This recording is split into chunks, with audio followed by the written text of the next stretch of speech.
우리는 십자가를 말하고 찬양을 부르며 은혜 받았다라는 말에 쉽게 감동합니다. 그럼에도 불구하고 저와 여러분의 삶을 한번 곰곰이 냉철하게 돌이켜 보시기 바랍니다. 우리의 삶은 왜 점점 더 세상 중심으로 끌려가고 복음의 본질은 희미해지고 진리가 불편해지고,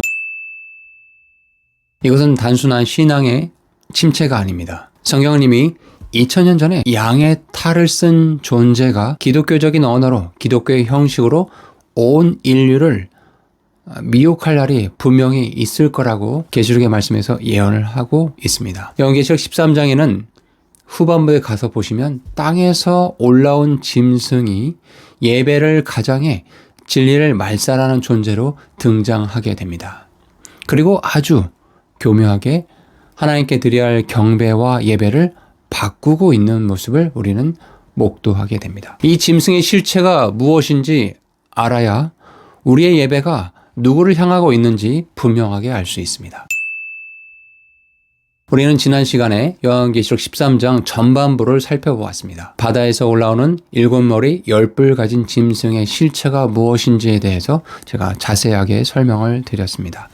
앞에 영상을 보지 못한 분들은 제가 링크를 달아드릴 테니까 그 앞에 내용을 참고해서 보시고 오늘 영상을 같이 보시면 더 성경을 풍성하게 이해하실 수 있으실 것입니다. 잠시 핵심적인 내용을 복습을 해보면 7머리 10뿔 가진 이 짐승은 강력한 정치적인 세력으로 등장할 것이며 종말의 때에, 그리고 사탄으로부터, 용으로부터 권세를 받아서 그렇게 그 용의 위임을 받은 적그리스도로 등장할 것이다 라고 제가 그렇게 해석해서 보는 것이 합당한 해석이다라고 설명을 드렸습니다. 그는 전 세계 사람들로부터 경배를 받고 성도들을 핍박하고 42달, 한때, 두때, 반때, 3년 반 동안 활동을 할 것이라고 성경 곳곳에서 예언하고 있다라고 말씀을 드렸습니다. 오늘은 그 내용에 뒤이어서 이제 계시록 중반부, 후반부에 가보면 땅에서 올라오는 짐승이 나오는데 그 짐승의 실체가 무엇인지에 대해서, 그리고 오늘을 살고 있는 우리에게 이것이 어떠한 의미가 있는지를 함께 살펴보도록 하겠습니다. 지금부터 요한계시록 13장 강의 두 번째 시간을 시작하겠습니다. 노트의 내용을 기록하면서 들으시면 더욱 도움이 되실 것입니다. 먼저 본문의 말씀을 제가 읽어드리도록 하겠습니다. 요한계시록 13장 11절부터 보시면 됩니다. 또 내가 보니 다른 짐승이 땅에서 올라오는데 그는 어린 양같이 두 뿔이 있고 용처럼 말을 하더라. 여러분 참 독특하죠? 땅에서 올라오는 짐승이 있는데 이 어린 양같이 두 뿔이 있지만 용처럼 말을 하더라. 그러니까 겉으로 봤을 때는 어린 양, 예수님처럼 순결하고 뭔가 착하고 사람들에게 도움을 주는 선한 존재처럼 보이는 존재가 등장할 것인데, 근데 그의 입에서 나오는 말은 사탄의 말, 사람들을, 영혼을 죽이는 용의 말을 하고 있다라고 지금 계시록 13장 11절에 말씀하고 있습니다. 자, 그가 12절에 그가 첫째 짐승 앞에서 첫째 짐승의 모든 권능을 행사하고 땅과 그 안에 거하는 자들이 첫째 짐승 곧 치명적인 상처가 나은 자에게 뭐 하고 있대요? 경배하게 하더라. 여러분 참 독특하죠? 이 둘째 짐승이 하는 그 미션, 그의 운명은 뭐냐면 첫째 짐승, 즉 적그리스도를 사람들로 하여금 경배하도록 하는 게 그의 최종 미션이었다라는 거예요. 그의 소명이었다라는 거예요. 13절, 그가 큰 이적을 행하여 사람들 눈앞에서 불이 하늘로부터 땅 위로 내려오게 하고, 엄청난 기적을 지금 행사하고 있죠. 여러분, 불이 땅으로 내려오는 그런 놀라운 권능을 지금 행사하고 있습니다. 14절, 또 그 짐승의 눈앞에서 기적들을 행할 권능을 소유하여 그 기적들로 땅에 거하는 자들을 속이며 그 땅에 거하는 자들에게 말하며 그들이 칼로 상처를 입었다가 살아난 그 짐승을 위해 형상을 만들게 하더라. 자, 이 땅에서 올라온 짐승이 무엇을 하냐? 적그리스도 첫째 짐승, 7머리 10뿔 가진 그 짐승을 위해서 사람들을 온갖 기적들로 속인대요.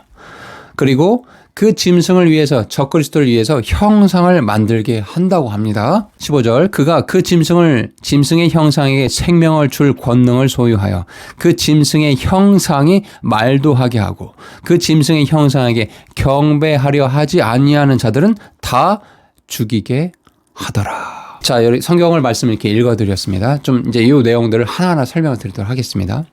먼저 이 두 번째 짐승 어디서 올라오고 있다고 하죠? 예, 땅에서 올라온 짐승이라고 말하고 있습니다.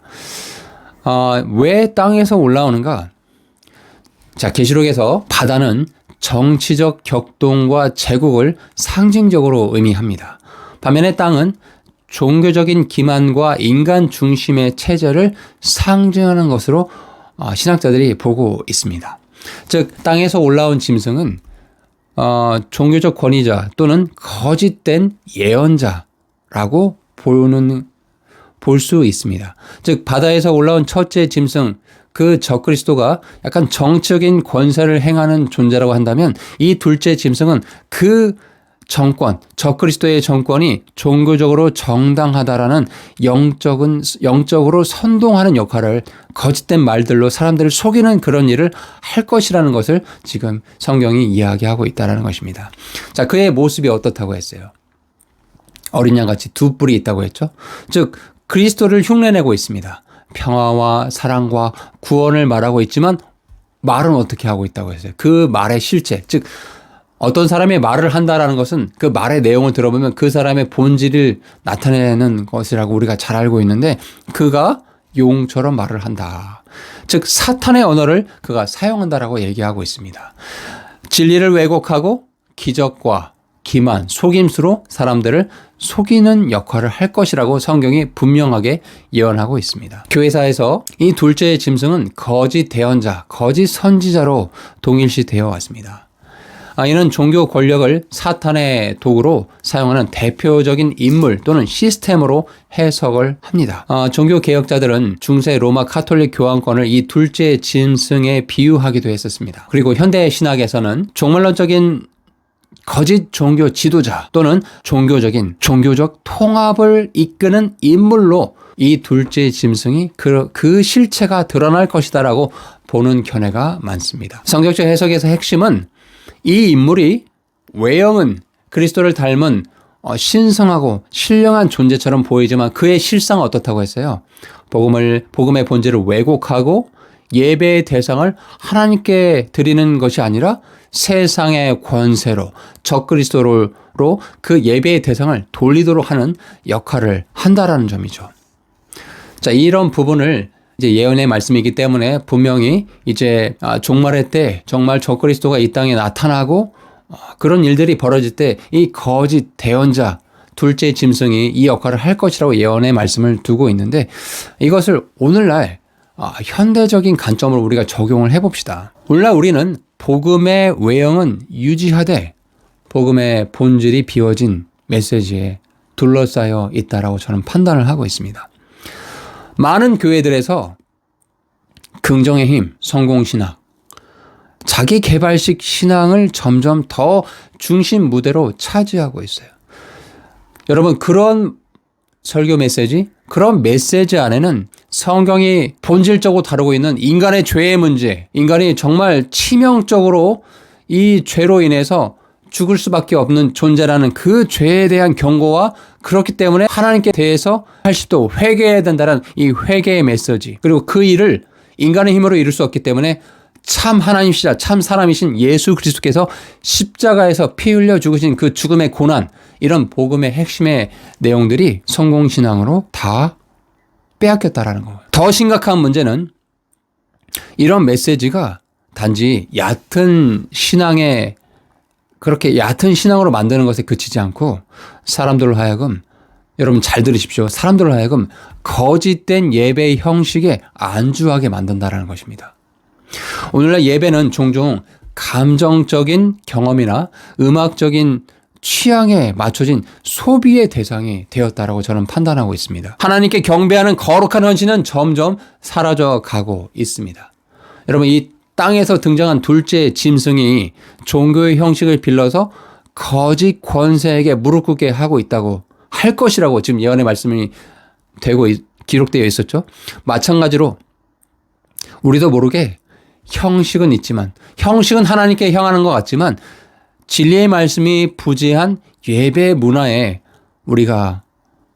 우리도 모르는 사이에 그렇게 순응하고 있진 않은지 우리 자신의 모습, 우리가 예배드리는 모습을 점검해 볼 필요가 분명히 있습니다. 자, 이 둘째 짐승의 사명이 뭐라고 했어요? 이 둘째 짐승은 첫째 짐승 적그리스도에게 모든 사람들이 그를 경배하도록 하는 것이 그의 목적이라고 했어요. 자, 12절에 뭐라고 되어 있죠? 마지막 부분에 그가 첫째 짐승 앞에서 모든 권능들을 다 행사하고 그렇게 해서 어떻게 한다고요? 그를 경배하게 하더라. 또 14절에 뭐라고 하고 있어요? 13절 14절에 온갖 기적들을 행하면서 그 기적을 행하는 목적이 짐승을 위해서 형상을 만들고 사람들이 그 형상에게 경배하도록, 적그리스도에게 경배하도록 하는 게 그 둘째 짐승의 목표라고 말씀을 드렸어요. 여러분, 하늘에서 불을 내린다. 이건 초자연적인 기적이죠. 그런데요, 여러분 잘 들으십시오. 초자연적인 기적이 행사됐다고 해서 그것이 진리입니까? 이 점을 잘 분별해야 될 필요가 있죠. 여러분, 사탄도 모방 기적을 사용합니다. 여러분, 모세가 파라오 앞에서 기적들을 행했을 때 그것이 하나님의 권능이고 내 백성을 Let my people go, 내 백성을 가게 하라는 하나님의 메시지를 증거하고 입증하기 위해서 기적을 보였는데 어떻게 했습니까? 파라오에 속한 이집트의 마술사들도 똑같이 기적을 속임수로 행했잖아요. 그러니까 사탄도 모방 기적을 행사할 수 있다는 것이죠.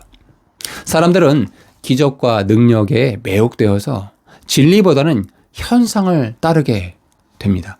이것이 둘째 짐승의 핵심적인 전략이에요. 감각의 기만을 통해서 영혼을 무장해제시켜버리는 것. 이것을 오늘날의 우리의 예배의 모습, 우리의 신앙의 모습을 적용시켜 볼까요? 현대 교회와 신앙인들은 결과와 효율과 성공에만 열광합니다. 둘째 짐승은 바로 이러한 사람들의 심리를 지속적으로 파고들고 있어요. 오늘날의 신앙이 복음의 진리보다는 유익한 경험, 감동적인 분위기, 놀라운 현상에 집중하게 만든다면 그것은 둘째 짐승의 그림자라고 저는 그렇게 생각이 듭니다. 우리가 진정으로 경계해야 될 것은 놀라움이 아니라 복음에서 벗어나 있는 우리의 모습들이라는 거예요.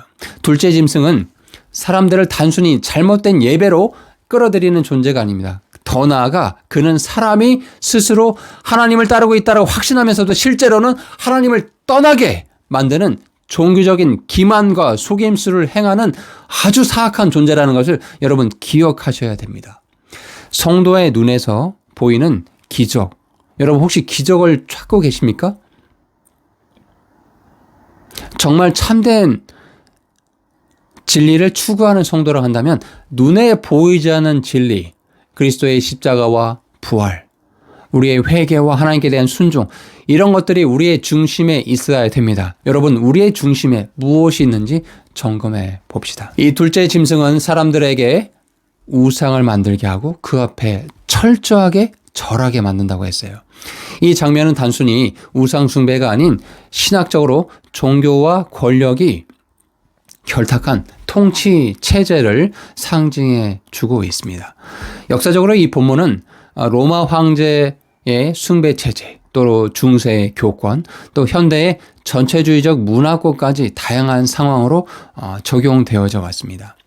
자, 13장 여러분 본문에 15절에 가보니까 또 그가 그 짐승의 형상에 생명을 줄 권능을 소유하여 그 짐승의 형상에 말도 하게 하고 그 짐승의 형상에게 경배하려 하지 아니한 자들은 다 죽이게 하더라라고 말씀하고 있었죠. 여러분, 이 본문은 신학자들 사이에 깊은 논쟁의 주제입니다. 그러니까 문자적으로 해석을 한다면 정말 우상의 형상이 실제로 말을 하고 행동하는 어떤 첨단 기술의 AI 같은 이런 것들을 접목해서 휴머노이드 이런 것들을 접목해서 아마 실제로 마지막 종말의 때 그런 현상들이 생겨날 것이다라고 보는 관점이 있고, 또 상징적으로 이것을 사상의 통제로 보는 관점도 있습니다.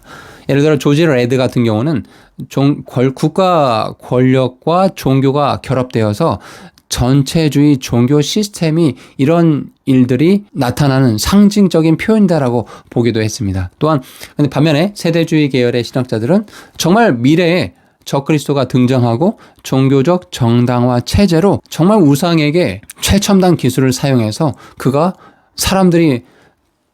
신적인 존재로 믿게끔 따르는 어떤 그런 일들을 행할 것이다라고 보기도 합니다. 어쨌든 우리가 이제 중요한 것은 여기서 우리가 지금 오늘 살고 있는 우리가 이 대목에서 주목해서 봐야 될 점은 예배에 대한 우리의 관점이라는. 예배는 반드시 누구를 향해야 됩니까? 참 하나님이신 하나님께만 향해야 돼요. 그렇지 않다면 우리의 예배의 대상이 하나님이 아니라고 한다면 모두 거짓된 기만된 예배입니다.